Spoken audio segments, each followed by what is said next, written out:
காது கேட்கறதுக்கான மருந்து தயாரிக்கும் முறையை பற்றி பார்க்கலாம். சீரகமும் வில்வ இலையும் நல்லா சாராக பிழிஞ்சு எடுத்து வச்சுருக்குறேன். இப்போ இதிலேருந்து அரை பாலாட அளவுக்கு சாறு எடுத்துக்கிட்டோம்.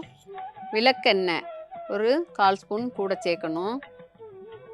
கடுக்காய் பொடி இந்த அளவுக்கு எடுத்துக்கிட்டால் போதும். இந்த எல்லாம் ஒன்றா கலந்துடணும் நல்லா.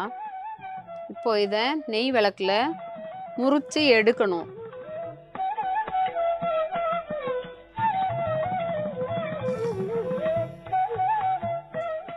எண்ணெயும் மூலிகை சாரும் நல்லா முறிஞ்சிருச்சு. முறித்து எடுக்கிறதுனாக்கா இதுதான்.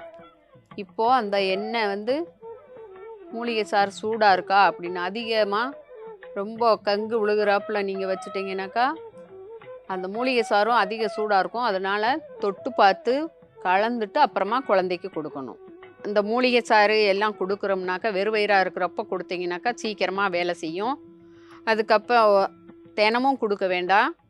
ஒரு 3 வேளை கொடுக்கணுன்னாக்கா வாரத்துக்கு ஒரு முறை 3 முறை மட்டும் குழந்தைக்கு கொடுங்க. அதுக்கப்புறம் அதனுடைய சைகைகளை நீங்கள் கூப்பிட்டு பேசுகிறப்ப திரும்புறது அந்த இதுகளை அதனுடைய சிம்டம்ஸை வச்சு நீங்கள் காது கேட்குறத நல்லா தெரிஞ்சுக்கிறலாம்.